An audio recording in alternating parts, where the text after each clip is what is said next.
Hi all, welcome back to Avani sarees. Semi Mysore crepe silk ತುಂಬ ಟ್ರೆಂಡಿಂಗಲ್ಲಿದೆ. But ಎಲ್ಲರದು ಒಂದು ಕಂಪ್ಲೇಂಟ್ ಏನಂದರೆ ಹೋಮ್ ವಾಶ್ ಮಾಡೋಕ್ಕಾಗಲ್ಲ ಅಂತ. ಸೊ ಹೋಮ್ ವಾಶ್ ಮಾಡೋಕ್ಕಾಗುವಂಥ ಸಾಫ್ಟ್ ಡೋಲಾ ಫ್ಯಾಬ್ರಿಕ್ನಲ್ಲಿ replica of semi Mysore silk present ಮಾಡ್ತಾ ಇದ್ದೀವಿ.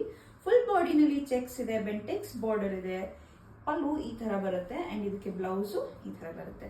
ಫ್ಯಾಬ್ರಿಕ್ ಅಂತೂ ತುಂಬ ಸಾಫ್ಟ್ ಆಗಿ ತುಂಬ ಚೆನ್ನಾಗಿದೆ. ಇದರಲ್ಲಿ ಕಲರ್ಸ್ ನೋಡೋಣ. ನಾನು ಓಪನ್ ಮಾಡಿರೋದು ಪರ್ಪಲ್ಗೆ ಲ್ಯಾವೆಂಡರ್, ಇದು ನೇವಿ ಬ್ಲೂಗೆ ಸ್ಕೈ ಬ್ಲೂ, ಇದು ಚಾಕ್ಲೇಟ್ಗೆ ಲೈಟ್ ಗ್ರೇ, ಇದು ಪಿಂಕ್ಗೆ ಬ್ಲ್ಯಾಕ್, ಮತ್ತು ಇದು ರೆಡ್ಗೆ ಪಿಂಕ್. ಇದ್ರದ್ದು ಪ್ರೈಸ್ ಕೇಳಿದ್ರೆ ಶಾಕ್ ಆಗ್ತೀರಾ. ಜಸ್ಟ್ 700 ಪ್ಲಸ್ ಶಿಪ್ಪಿಂಗ್ ಆಗುತ್ತೆ. ಇಷ್ಟ ಆದರೆ ಸ್ಕ್ರೀನ್ಶಾಟ್ ತಗೊಂಡು ಸ್ಕ್ರೀನ್ ಮೇಲೋ ನಂಬರ್ಗೆ ಕಾಂಟ್ಯಾಕ್ಟ್ ಮಾಡಿ ಬೇಗ ಬೇಗ ಬುಕ್ ಮಾಡ್ಕೊಳ್ಳಿ. ಲಿಮಿಟೆಡ್ ಸ್ಟಾಕ್ ಇದೆ, ಸೊ ಆದಷ್ಟು ಬೇಗ ಬುಕ್ ಮಾಡ್ಕೊಳ್ಳಿ. ಈ ಥರ ಮೋರ್ ಕಲೆಕ್ಷನ್ಸ್ಗೋಸ್ಕರ Avani sarees Instagram page follow ಮಾಡೋದನ್ನ ಮರಿಬೇಡಿ. Thank you.